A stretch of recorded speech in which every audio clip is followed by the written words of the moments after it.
Hey guys, how's it going? Welcome in Unreal Engine 4. Today we are looking at the project I'm working on, the multiplayer co-op horror game called House of a Thousand Hallways.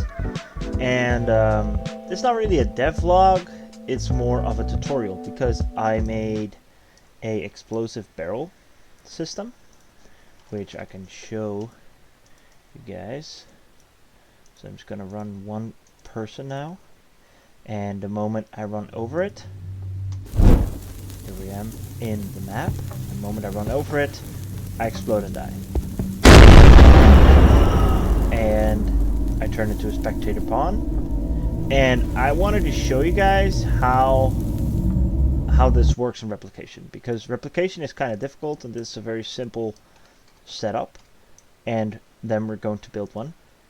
So basically, how this works is something happens on the server, essentially, with this explosive tripwire. In this case, it collides with the first-person character. And then, what will happen is the damage will be applied in the first-person character, which is replicated. And then something will happen in this blueprint that's also replicated back. Alright, so I'll show you guys how to do this from the start. So we have the event actor begin overlap. So let's say you want something to happen in this actor. In this case, what I've done is I have made the explosive itself, which these meshes are working.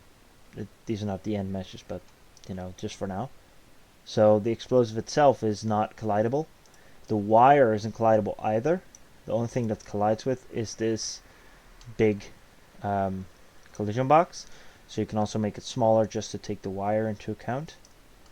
But I like to keep it bigger, just so you know it will actually go off. Because if it's too small, sometimes because of latency it doesn't work. So we have that set up. So all we need to do now is, I don't want to actually change this code too much, so I'm going to make a branch, and this branch will be the event actor begin overlap, because you can make two, right? So what you want to do is you want to make a switch has authority. Now what this does is it checks if the one running over it has authority to run on the server, right? Which makes sure that things don't happen twice, basically. In this we want to do once. This do once basically says that it only happens once, otherwise there could be like 1,000 explosions happening at the same time. And then we want it to cast to our first person character, in this case whatever character you want it to damage, and then the overlap has to go back into the event actor begin overlap, just like below here. And then in this first person character, in your first person character, you need a damage server event. I'm going to show you what that looks like. And basically what this does is it's a custom event that is set to the server, and it changes the health variable, which is replicated. Make sure it's replicated. And it changes the total health of this. And then if the health is 0, either you get a death event, which is also run on the server, or you get a show hurt widget. And the show hurt widget is only run on the owning client. Now the difference between these things is that if it's not replicated, then it's not replicated. No multiplayer will happen. Multicast will happen on all the clients and the server. Run on server will only happen on the server, which still happens in game, but it makes sure that not everyone, that it won't happen 4 times essentially. So for example, in this case, we have it on run only on client, which makes sure it only happens on the computer that's being damaged. So in this case, it spawns a widget, and you need to make sure that this widget only spawns for the one that gets damaged, because if I put this on multicast, everyone will get damaged, or everyone will get the hurt widget.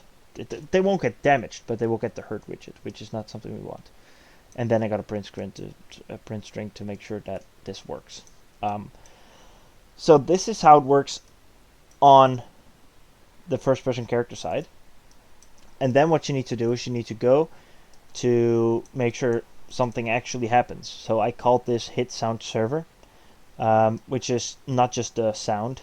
The name is a little bit misleading. It spawns emitters. It destroys the items. It does basically everything to make it look like it actually exploded, right? And in this case, we're running it on the server first, which is important because then you make sure that the server runs it up, and then from the server it's multicast to everything else. So in this case, what you would do is, we have this apply damage to server, right? Or apply damage server, and then the damage done is a variable in here that's not replicated because it doesn't have to be, and this will just make sure that the damage actually happens. And then from here, and then you can change this whatever you want. It's 150 now. And then from here we have the hit sound server, and the way you set this up is basically you press right mouse button, you go to custom event, and then the custom event can be anything, right? So let's just say hit, and then you call this hit server, make another custom event, and call this hit multicast. And then what happens here is from the server you need to run the hit multicast, and then in here you have to change this one to server, you have to change the hit multicast to multicast, and then everything that you want to happen will run from the hit multicast. So it will run from here. It will make a sound which will spawn here, which has a attenuation, meaning that if you're too far away you won't hear the sound. And then also it will spawn an emitter at location, which is an explosion, and then it will set the visibility to all these items to no visibility, and then it will delete it. Now I'm doing this with a delay because I don't want the if you delete the character before these are finished, then they will just disappear, and I want this animation to happen and then delete the actor. So in this, so that's basically how I set this up.